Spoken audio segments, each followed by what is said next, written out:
کہتے تھے اب رن کو جائے کون،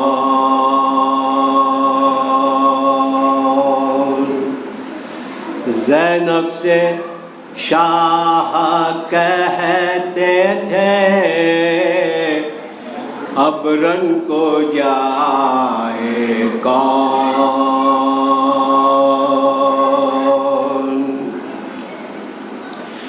خواہر ہمارے بدلے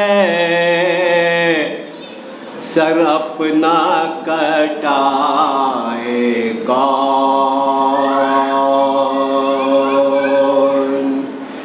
خواہر ہمارے بدلے سر اپنا کٹائے کون، زینب سے شاہ کہتے تھے اب رن کو جائے کون،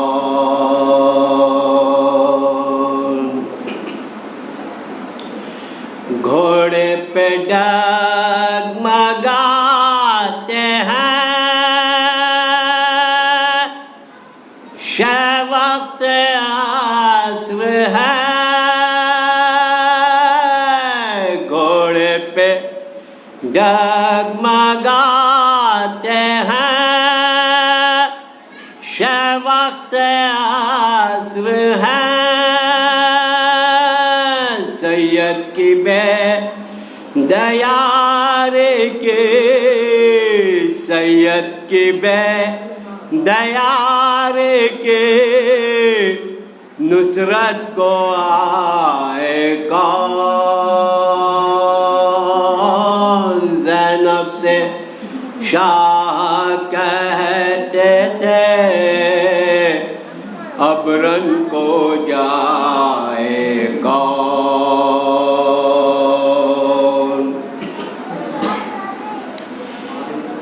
یہ بات قتل شاہ سکے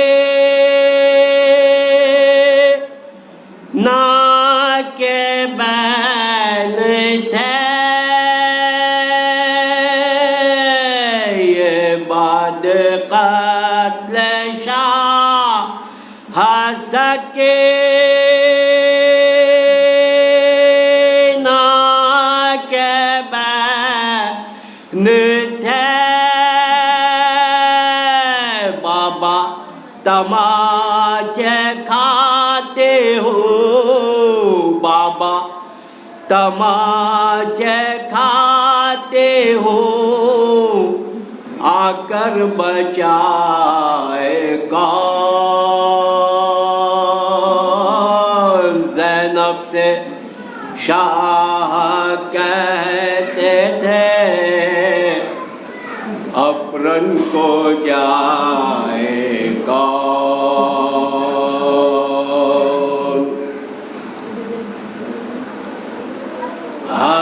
گھوڑوں کے نال باندھتے ہیں فوج اشقیاء، گھوڑوں کے نال باندھتے ہیں فوج اشقیاء، پامالیوں سے شاہ کا، پامالیوں سے شاہ کا لاشا بچائے کون، زینب سے شاہ کہتے تھے اب رن کو جائے کون،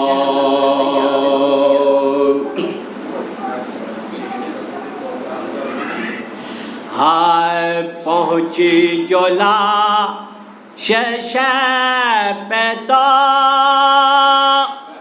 زینب نے یہ کہا پہنچی جو لاش شب تو زینب نے یہ کہا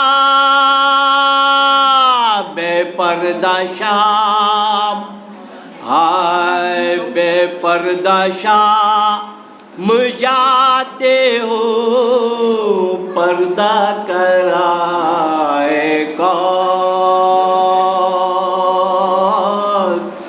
زینب سے شاہ کہتے تھے اب رنگ کو جائے کون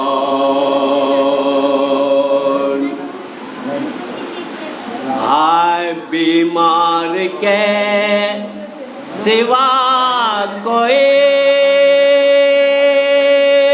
باقی نہیں رہا بیمار کے سوا کوئی باقی نہیں رہا لاشا کسی غریب کا لاشا کسی غریب کا رن سے اٹھائے کون زینب سے شاہ کہتے تھے اب رن کو جائے کون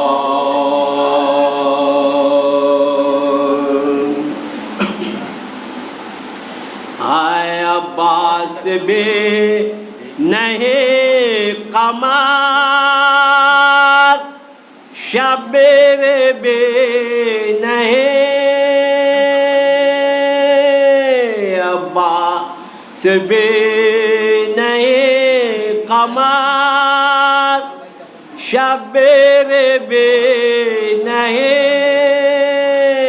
بالی سکینہ روتی ہے بالی سکینہ روتی ہے آ کر منائے کون حول ولا قوة إلا بالله العلي العظيم أعوذ بالله السميع العليم من الشيطان الرجيم بسم الله الرحمن الرحيم الحمد لله الذي خلق السماوات والأرض يسبح لله ما في السماوات وما في الأرض الملك القدوس العزيز الحكيم والصلاة والسلام والتحية والإكرام على سيد الأنبياء والمرسلين خاتم النبيين رحمة للعالمين شفيع المذنبين سيدنا ونبينا وحادينا وشفيعنا وشافعنا ومشفعنا وحكيمنا وأديبنا ولبيبنا مولانا أبي القاسم محمد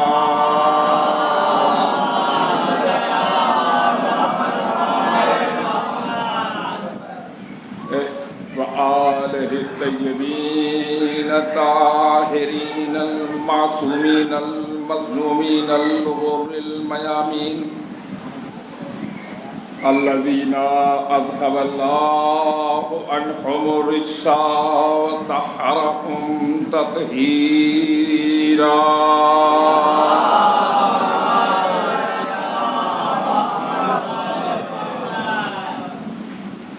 وكانت الدائمة الباقية على آدائهم وقاتلهم وغاصبي حقوقهم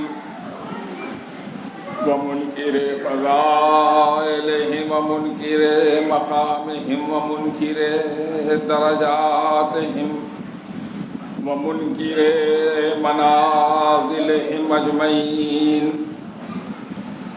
آمین یا رب العالمین من یومنا هذا إلى قیام یوم الدین اما بعد فقد قال اللہ سبحانہ تبارک وتعالی فی القرآن المجید وقولہ الحق بسم اللہ الرحمن الرحیم اهدنا الصراط المستقیم صراط الذين أنعمت عليهم غير المغضوب عليهم ولا الضالين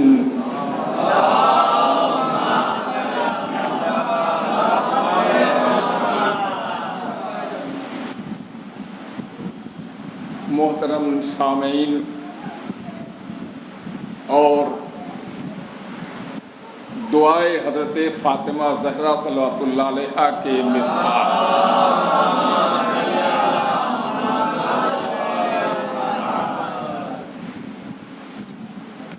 اللہ کی طرف سے یہ دیا ہوا بہت بڑا تحفہ ہے، بہت بڑا مرتبہ ہے، بہت بڑی عزت ہے کہ جو عزاداران حسین علیہ السلام کو حاصل ہوئی ہے۔ اور آپ جان لیجیے کہ جب اللہ بڑا ہے تو اس کا دیا ہوا تحفہ بھی بڑا ہوگا، کیونکہ ہم کو اللہ نے دیا ہے، کسی اور نے نہیں دیا ہے۔ ہمارے پاس جو انعام دیا ہے، ملا ہے، اللہ کی طرف سے ملا ہے۔ اللہ سب سے بڑا ہے، لہذا اس کا دیا ہوا تحفہ بھی سب سے بڑا ہے۔ یہی وجہ عزیزان ملت کہ لوگ مرتے گئے، عزاداری اٹھتی گئی۔ صلوات پڑھیں بر محمد اور آل محمد۔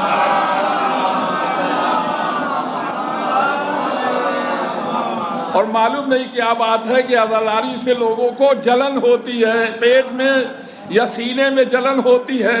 عزیزان محترم، اس بات کا ثبوت ہے کہ جلنے والے یہاں بھی جل رہے ہیں، وہاں بھی جلیں گے۔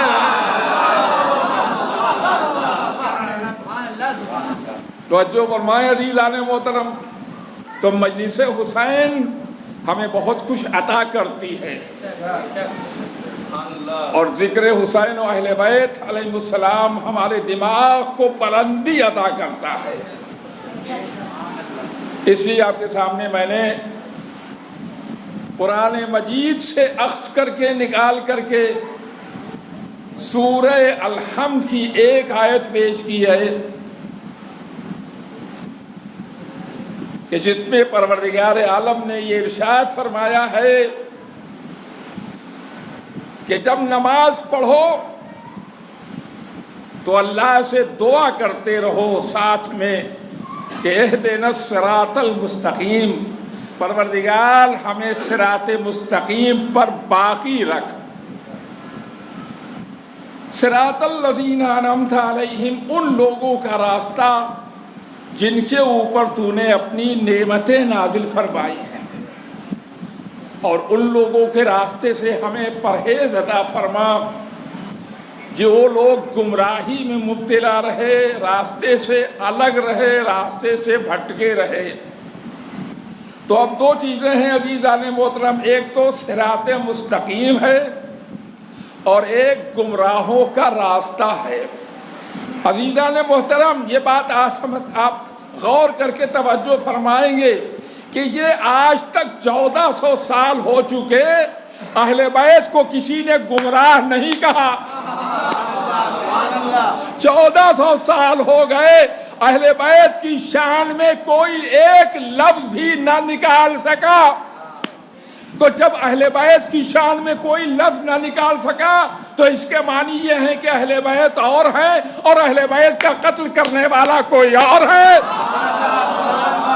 صلوات پڑھیں بر محمد اور آل محمد۔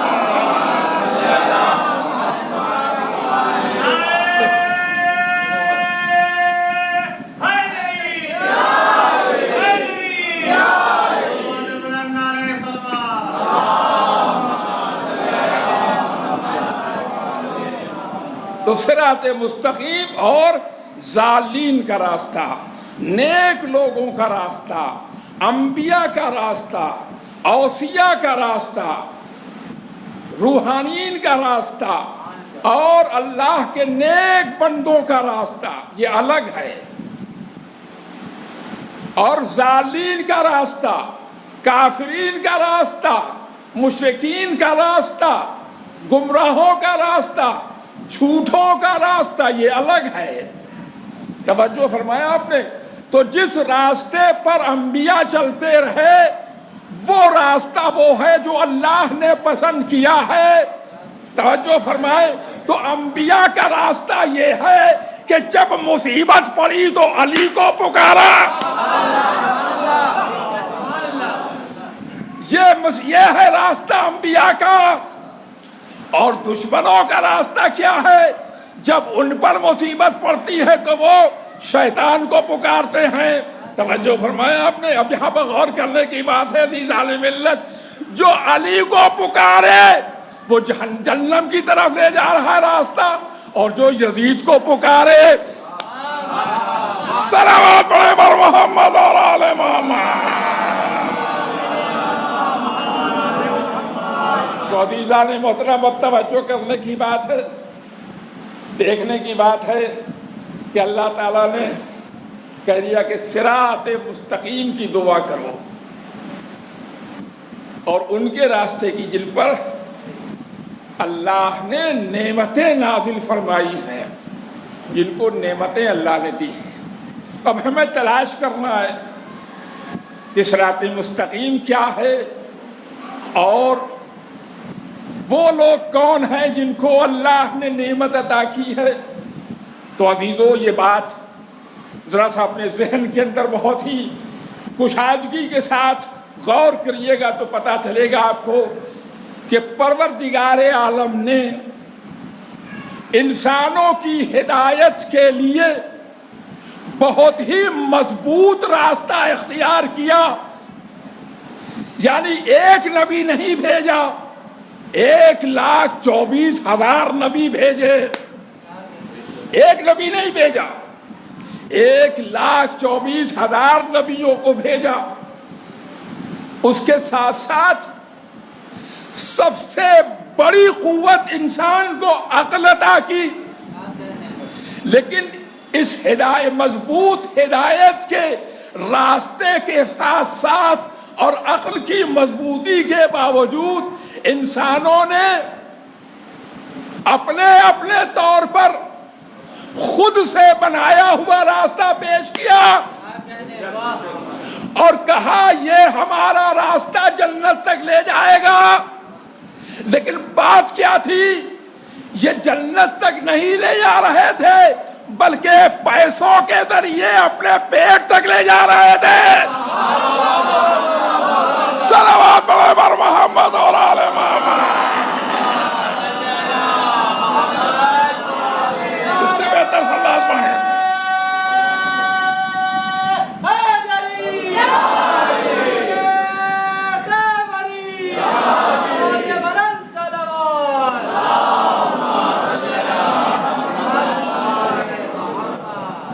تو یہ لوگ جو ہیں وہ صرف اور صرف اپنے پیٹ کی پوجا کے لیے یہ راستہ دکھا رہے تھے، سمجھے آپ؟ تو اب آپ دیکھیں، اندازہ لگا لیں کہ اپنے پیٹ کی پوجا کے لیے راستہ اور ہوتا ہے، اور غریبوں تک گھر پہنچانے والا علی کا راستہ اور ہوتا ہے۔ صلوات پڑھیں بر محمد۔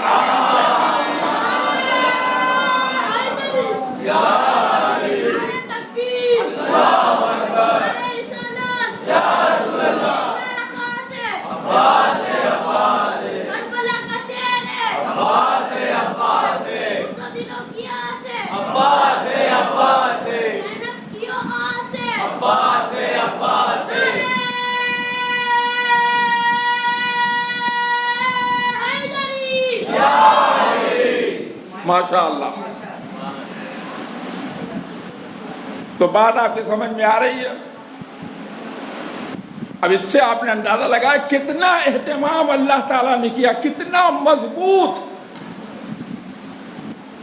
اور یہ تو اس وقت کا ہے جب سے آدم آئے ہیں، اس سے پہلے بھی ہدایت کا راستہ اللہ تعالیٰ نے اس وقت بھی رکھا تھا۔ اور ہمارا چھٹا امام ارشاد فرماتا ہے کہ جب تک حجت خدا اس زمین پر نہ رہے، زمین باقی نہیں رہ سکتی ہے۔ زمین اپنے اہل کے ساتھ خود لے کر کے بیٹھ جائے گی۔ تو میرے عزیزو، حجت خدا کا ہونا ضروری ہے۔ اور توجہ فرمائیں، آدم سے پہلے زمین تھی یا نہیں؟ آدم سے پہلے زمین تھی، آدم سے پہلے کائنات تھی۔ اگر کائنات زندہ تھی، اس کے معنی یہ ہے کہ کوئی حجت خدا بھی موجود تھا۔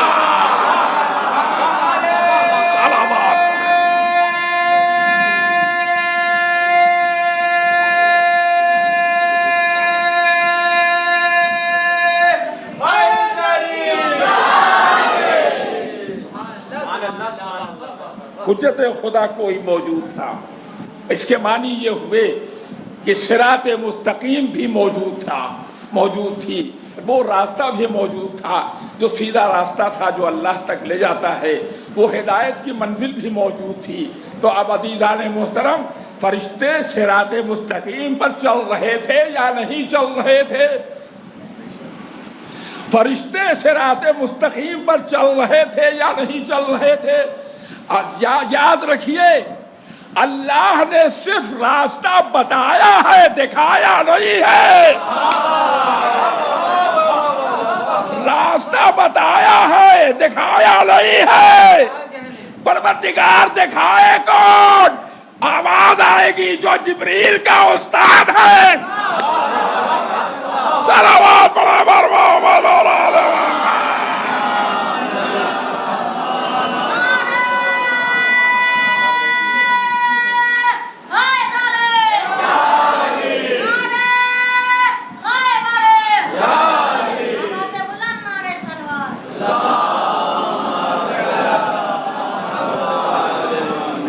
اب ہمیں اللہ تعالیٰ نے کہا پہچانو کہ کس پر ہم نے نعمت نازل کی ہے۔ اب ایک پہچان ہے،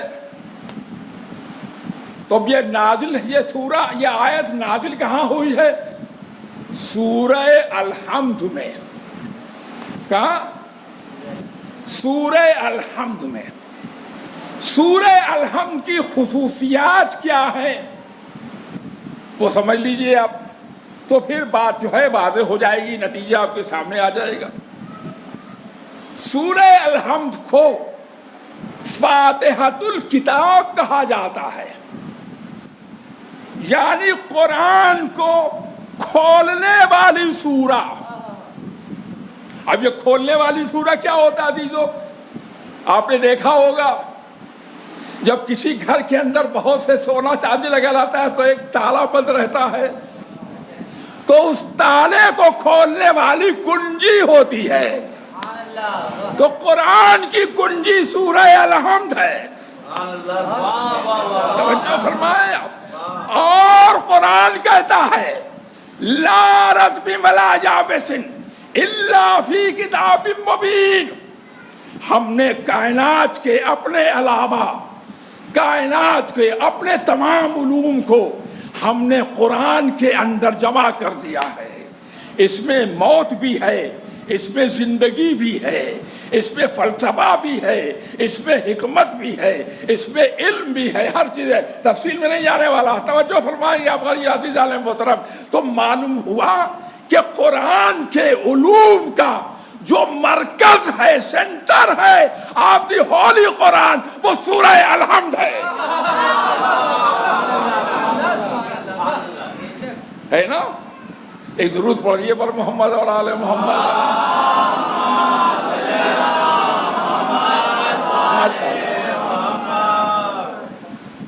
تو اب ایک بات معلوم ہوئی، کیا؟ مرکز علوم قرآن سورہ الحمد،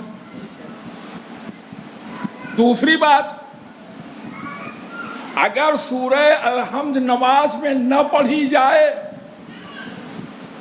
تو نماز باطل ہے میاں. لمبے لمبے سورے پڑھ جاؤ، اگر سورہ الحمد نہ پڑھی تو نماز باطل.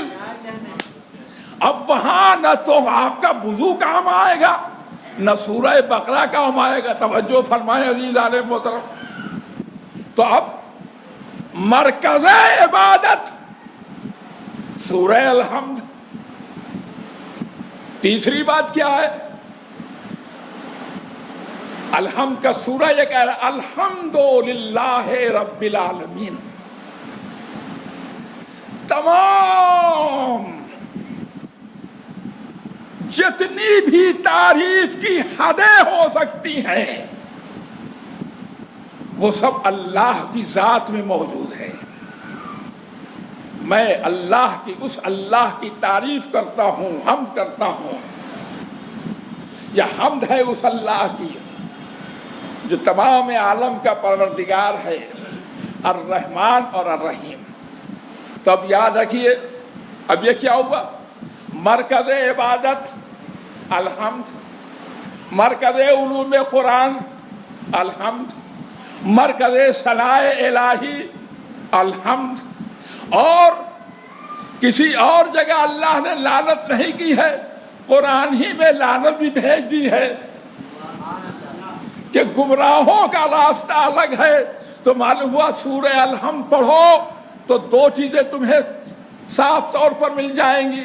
ایک تو کلمے کا پہلا جز بھی مل جائے گا، کلمے کا دوسرا جز بھی مل جائے گا. لا الہ الا اللہ، اللہ کے سوا کوئی خدا نہیں ہے، اور تمام خدا جو ہیں وہ سب باطل ہیں، جھوٹے ہیں. ایک صلوات پڑھیں بر محمد اور آل محمد.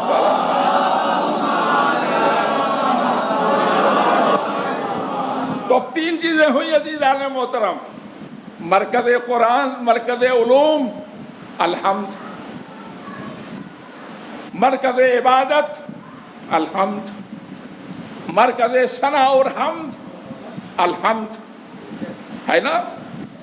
اور معرفت الہی کا مرکز بھی الحمد، یعنی توحید کی پوری اصل حقیقت ہے الحمد کے اندر.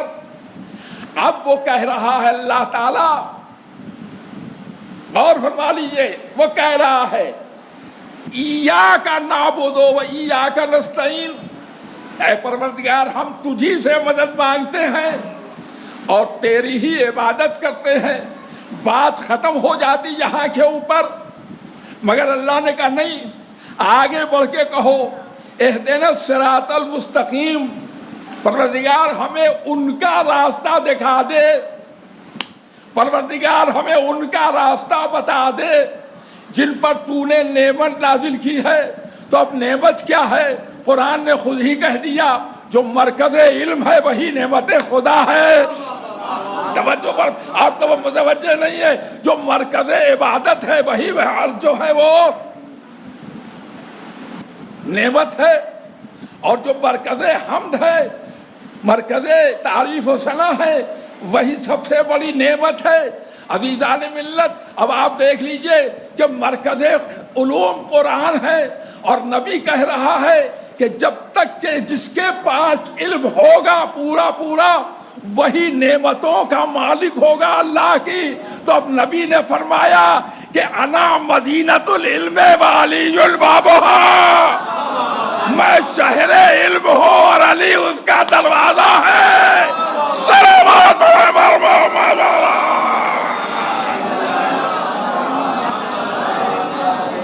توجہ فرمائے.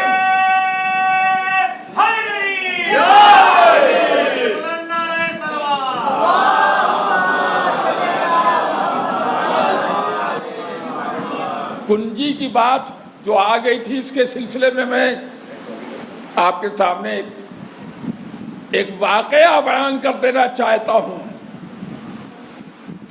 امام جعفر صادق علیہ السلام کے پاس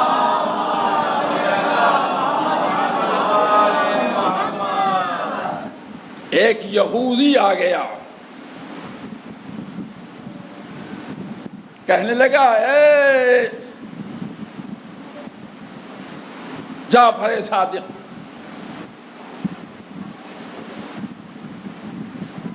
جب آپ لوگ نماز پڑھتے ہیں، جب آپ لوگ اللہ کا ذکر کرتے ہیں، جب آپ لوگ عبادت میں مصروف ہوتے ہیں، تو برے برے خیالات آتے رہتے ہیں، ادھر سے ادھر کے دنیا کے تمام خیالات آتے رہتے ہیں. اور ہم لوگ جب پڑھتے ہیں تو کوئی بھی خیال نہیں آتا ہے، پورے توجہ کے ساتھ ہم اللہ کی عبادت کرتے ہیں، کوئی شیطان نہیں آتا. تو امام جعفر صادق علیہ السلام نے عجیب جواب دیا، کہا سن یہودی، یہ بتا اس شہر میں 2 گھر ہیں، ایک گھر میں سونا بھرا ہوا ہے اور ایک گھر خالی ہے، تو چور کہاں جائے گا؟ سونے والے گھر میں جائے گا یا خالی گھر میں جائے گا؟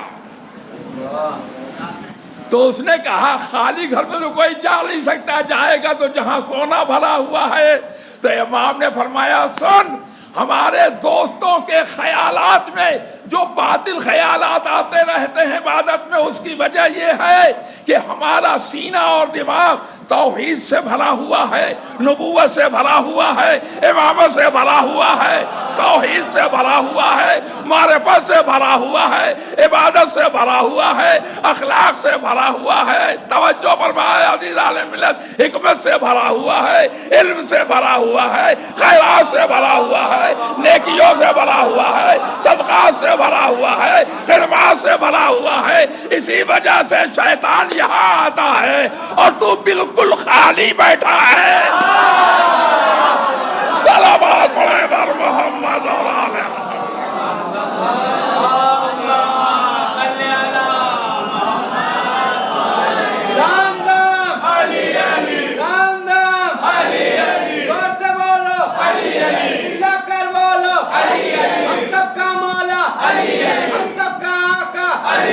اسلام کا ٹائگر، اسلام کا فائٹر، کعبے میں دیکھا، مسجد میں دیکھا، نعرے حیدر. ماشاء اللہ. تو بات آگے بڑھتی جائے اور آپ سنتے جائیں. اس سلسلے میں عرض کر دوں کہ جس نے نبی کو پہچانا وہ اچھی طرح جانتا ہے کہ نبی کیا کہہ رہا ہے، اور جس نے نبی کو پہچانا ہی نہیں وہ کیا جانے کہ نبی کیا کہہ رہا ہے. توجہ فرمائیں، آپ غور فرما لیجئے.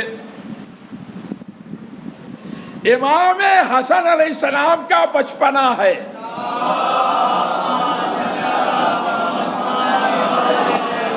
دیکھیں توجہ دیجئے گا. امام حسن علیہ السلام کا بچپنا ہے، 4-5 سال کی عمر ہے. بچپنے میں کسی بچے کی سمجھ میں کچھ آتا نہیں ہے، لیکن حسن وہ ہے کہ جو بابا نانا سے وہی سنتا ہے اور ماں کو سناتا ہے. توجہ فرمائے عزیزان.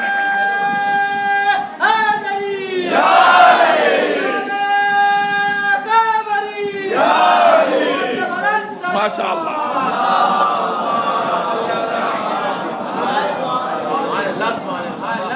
ماں کو سناتا ہے. واقعہ آپ کے سامنے ہے. علی گھر میں آتے ہیں تو فاطمہ پوری وحی کی ترجمانی کر دیتی ہیں. آج میرے بابا پر یہ نازل ہوا. کہا فاطمہ تم کو کیسے معلوم ہوا؟ کہا میرے بیٹے حسن نے بتایا. اب میرے عزیزوں غور کر لو کہ مکے اور مدینے کا ساتھی اور ہے اور عرش کا ساتھی اور ہے. صلوات پڑھیں بر محمد اور آل محمد.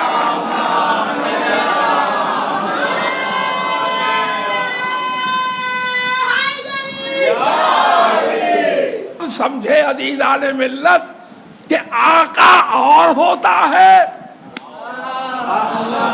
غلام اور ہوتا ہے.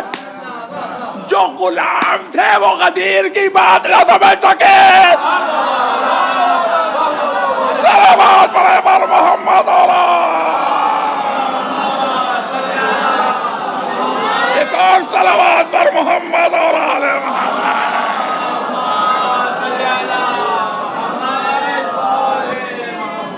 توجہ فرمایا آپ نے.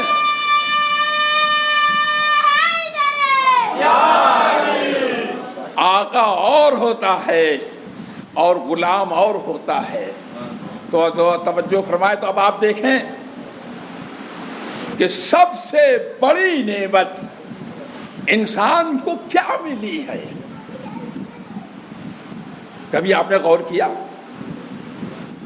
اللہ تعالیٰ نے انسان کے لیے کیا نہیں خلق فرمایا ہے؟ لیکن ان تمام نعمتوں میں سب سے بڑی نعمت اگر کوئی ہے تو وہ محمد عربی صلی اللہ علیہ وآلہ وسلم. ایک اور صلوات پر محمد اور آل محمد. پھر سے بہتر صلوات پر محمد اور آل محمد.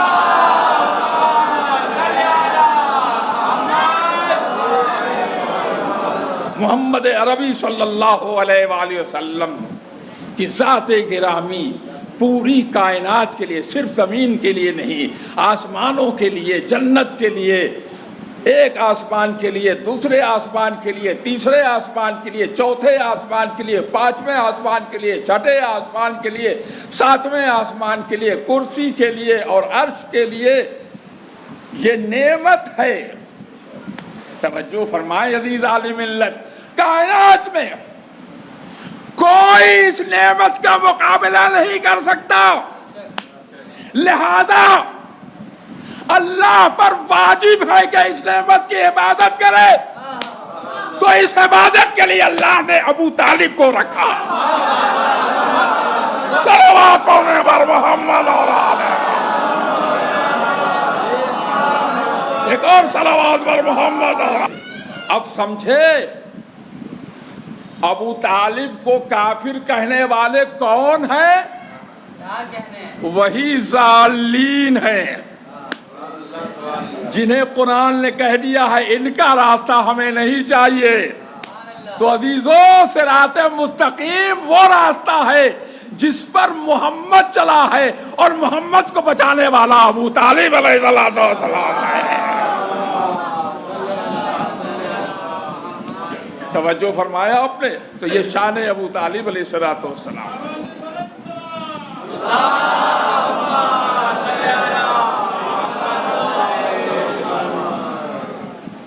اس کے باوجود جان بوجھ کر جب علی کی فقیر کوئی حدیث آتی تھی تو اس کو نہیں لکھتے تھے جان بوجھ کر. اور اسی لیے دیوبند کے پڑھے ہوئے ایک فارغ التحصیل مولانا نے جو پاکستان میں بعد میں کنورٹ ہو گئے اور وہاں بڑا نام پیدا کیا انہوں نے. کہ میں دیوبند میں پڑھتا تھا، حدیثیں پڑھائی جاتی تھیں، تو جہاں کے اوپر اہل بیت علیہ السلام کی فضیلت آتی تھی مولوی پڑھانے والا کہتا تھا اس کو مت پڑھو، آگے بڑھ جاؤ. غور فرمایا آپ نے. اس کو مت پڑھو، آگے بڑھ جاؤ، آگے بڑھ جاؤ. اب اس کے آگے جاؤ گے تو کہاں جاؤ گے سوائے خندق میں. توجہ فرمائے عزیزان ملت. غور کیا آپ نے. عمرو ابن عبدود نے یہی تو کہا تھا. ہم سمجھے تھے کہ مدینہ ایک چٹکی میں ہاتھ میں لے لیں گے، لیکن یہاں تو خندق بنی ہوئی ہے. علی نے کہا میں یہاں موجود ہوں، یہاں تو خندق میں نہیں جا سکتا اور وہاں پل صراط پہ نہیں جا سکتا۔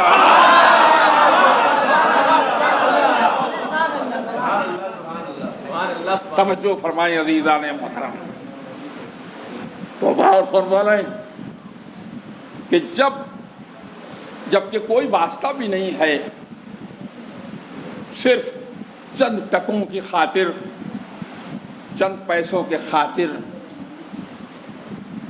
لوگوں نے اہل بیت کے نام و نمود کو مٹانے کی کوشش کی، تو سوچئے کربلا کے میدان میں کیا ہوا ہوگا؟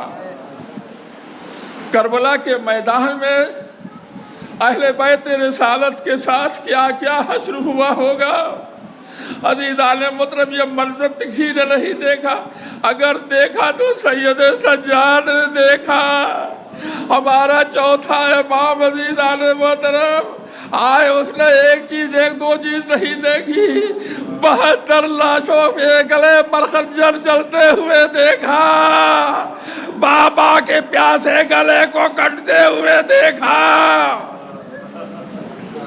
اجرکم علی اللہ، اللہ آپ کو اس غم کے علاوہ کسی غم میں مبتلا نہ کرے۔ عزیزان محترم، ہائے جب انسان کے دل کے اوپر انتہائی صدمہ بیٹھ جاتا ہے، وہ نکلتا نہیں ہے، تو کہیں نہ کہیں اس کے اثرات ضرور دکھائی دیتے ہیں۔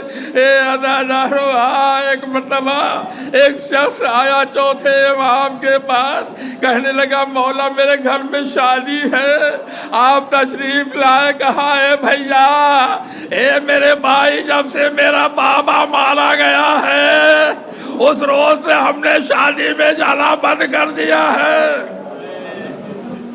جزاکم ربکم اجرکم علی اللہ، اللہ آپ کو اس غم کے علاوہ کسی غم میں مبتلا نہ کرے۔ ہم نے شادی اور خوشی کی رسموں کو چھوڑ دیا ہے۔ کہا مولا پھر کیا کرے، آپ کو کیسے بلائے؟ کہا میرے بابا کے نام کی مجلس کر دے، اپنے گھر میں مجلس حسین منعقد کر دے، ضرور میں آؤں گا۔ دیکھو عزادارو، مجلس حسین کرنے والوں کا کیا شرف ہے۔ اجرکم علی اللہ، اے عزاداران حسینی۔ وہ دوبارہ پھر آیا اور کہنے لگا مولا میں نے مجلس حسین منعقد کی ہے، محلے والوں شہر والوں کو دعوت دی ہے، سب لوگ آئیں گے۔ اے عزادارو، ابھی مجلس شروع بھی نہیں ہوئی تھی، ایک دو آدمی آ رہے تھے کہ امام زین العابدین علیہ السلام تشریف لائے۔ بانی مجلس نے انہیں صدر مجلس پہ لا کے بٹھایا، مولا یہاں پر تشریف رکھے لوگ آ رہے ہیں۔ تھوڑی دیر کے بعد جو اس نے دیکھا تو کیا دیکھا کہ جہاں زین العابدین کو بٹھایا تھا وہاں موجود نہیں ہے۔ تلاش کر رہا تھا میرا مولا کہاں گیا۔ اجرکم علی اللہ، جزاکم ربکم۔ عزیزان محترم، آوازیں بلند کریں، چند منٹ بس، مذاہب کے زیادہ نہیں ہیں، آپ آوازیں بلند کریں گے آپ کی زحمت تمام ہو جائے گی۔ عزاداران حسینی تلاش کرتے کرتے وہ وہاں پر آیا جہاں پر لوگ اپنے اپنے جوتے اتار رہے تھے۔ کیا دیکھا؟ زائرین کے جوتوں کو امام سیدھا کر رہا ہے، اور یہی وہ سیرت ہے کہ ایران اور عراق میں آیت اللہ حضرات زائرین اور ذاکرین اور عزاداران حسین کے جوتے کو درست کرتے ہیں۔ آیت اللہ حضرات آیات اعظام درست کرتے رہتے ہیں کہ اس کا شرف، اس کی منزل کچھ اور ہے۔ عزاداران حسینی، آپ توجہ فرمائے، ان کے ذہنوں میں یہ بات رہتی ہوگی کہ ہائے میرے مولا کے جسم پر جو کپڑا تھا وہ لوٹ لیا گیا تھا، ہائے کپڑا امامہ کوئی امامہ لے گیا۔ جزاکم ربکم اجرکم اللہ۔ کوئی ردا لے گیا، کوئی پیرہن لے گیا۔ اے بیویوں توجہ فرمائیں، کیا کیا لے گیا؟ امام کی انگوٹھی ہاتھ میں پڑی ہوئی تھی۔ دیکھیں آپ، ایک شخص کو بڑی خواہش تھی کہ یہ امام کی انگوٹھی لے لے، حاصل کر لے، جب امام کا سر نیزے پر بلند ہوا تو وہ شخص رات کی تاریکی میں آیا اور اس کے بعد امام کی انگوٹھی اتارنا شروع کر دیا، لیکن امام نے اپنی انگلی بند کر لی، مٹھی بند کر لی۔ اے عزادارو، ہائے، اس نے امام کی انگلی کو کاٹ ڈالا اور انگوٹھی کو نکال لیا۔ اے عزادارو، یہ ایک قدم ہوا جو حسین کے لاش کے ساتھ کیا گیا۔ اجرکم اللہ، جزاکم ربکم۔ اور ایک اور منزل ہے، ایک اور واقعہ ملتا ہے جسے جمال کا واقعہ کہتے ہیں۔ عزیزان محترم، امام کی کمر میں بندھنے والا پٹکا جمال کو بہت پسند تھا، تو اس نے چاہا کہ امام کے کمر کے پٹکے کو نکال لے۔ رات کی تاریکی میں شام قریبہ ادھر زینب ام کلثوم بچوں کو تلاش کر رہی تھی اور ادھر جمال ملعون حسین کے کپڑوں کو تلاش کر رہا تھا۔ اجرکم اللہ، جزاکم ربکم۔ اے عزیزان کنیزان فاطمہ، توجہ فرمائیں۔ امام نے اپنا داہنا ہاتھ اس پر رکھ دیا، اور جب داہنا ہاتھ رکھا وہ کسی صورت سے پٹکا کمر سے کھول نہ سکا، تو ایک مرتبہ ٹوٹا ہوا نیزہ لے کر آیا، امام کا ہاتھ ہائے کلائی سے کاٹ دیا۔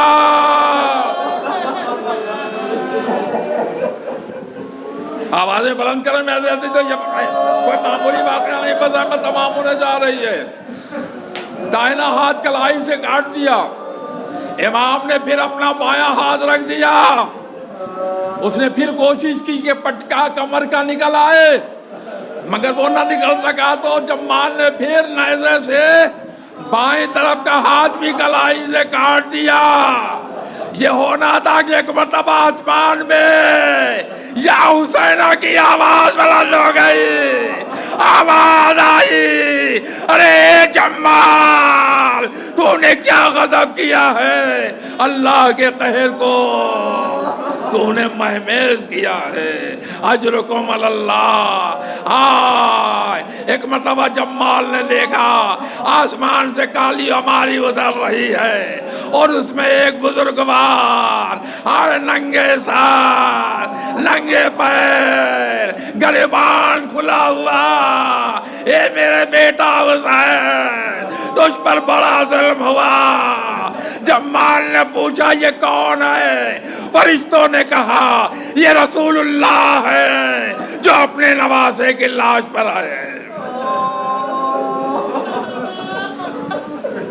جزاکم رب، اجرکم اللہ۔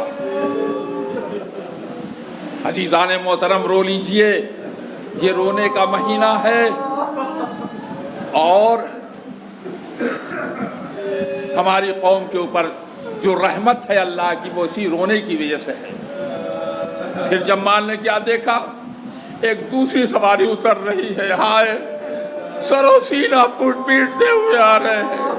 اے میرے بیٹا مظلوم حسین، اے میرے پیاسے، تجھے بہت ہی درد مصائب ڈالے گئے، ظلم ہوا۔ پوچھا یہ کون ہے؟ کہا یہ علی مرتضیٰ ہے۔ پھر ایک سواری اور اتری، پوچھا یہ کون؟ کہا یہ حسن مجتبیٰ ہیں۔ پھر ایک سواری اور اتری، کالے کپڑوں میں ملبوس عورتیں گھیرے ہوئے، حورے گھیرے ہوئے۔ آواز آئی جمال آنکھیں بند کر لے، فاطمہ اپنے لال کے لاشیں بنا رہی ہے۔ اے عزادارو، فاطمہ آئی لاشیں پر، سر رکھ دیا بیٹا، تیری ماں قیامت تک تیرا ماتم کرتی رہے گی۔